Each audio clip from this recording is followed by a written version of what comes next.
Ladies and gentlemen of the jury, now you've heard all the evidence of the case, it is now time to reach a verdict. In order to do so, let's begin at the beginning. The defendant, Bobby Bell, has been charged with 2 counts of possession of a controlled drug with intent to supply it to another. The first count concerns a Class B drug, namely cannabis, and the second count a Class A drug, namely cocaine. In order to convict Mr. Bell of these offences, you firstly must be sure that he was in possession of these drugs, and secondly, be sure that he intended to supply it to another person.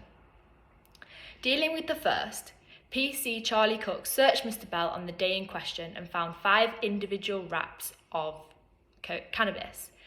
He also found 25 wraps of a substance believed to be cocaine in his hoodie. PC Alex Klaus, a trained drugs expert, has confirmed that this substance was indeed cocaine.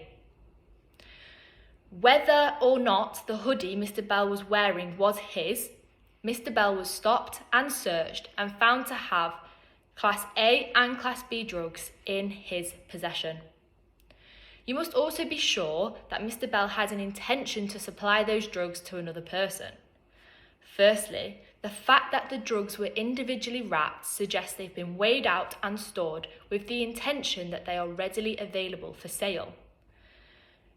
Mr. Bell has confirmed that he uses cannabis for personal use. However, members of the jury, I invite you to ask yourselves why he would weigh them out and store them individually if this cannabis was for his own personal use.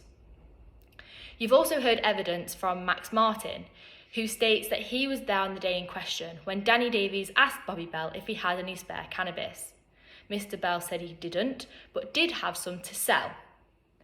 Max Martin then saw Mr. Bell and Danny Davies exchange something, which is the suspicious behaviour that PC Cook saw too. Whilst Mr. Bell maintains he's never used or sold cocaine, his mobile phone was seized, on which text messages were found containing various debts for various individuals. Mr. Bell maintains these messages concern money that he lent to these individuals for a school trip. However, one states, "You need to pay me for the yay." PC Klaus, the trained drugs expert, has evidence that yay is a street word for cocaine. This therefore shows that Mr. Bell has sold cocaine before and he could do it again, which he has. Therefore, it's been proven that Mr. Bell was in possession of a Class A and Class B drug and that he had the intention of supplying it to another person. And this, members of the jury, is all that is needed to be satisfied in order to convict Mr. Bell of these offences.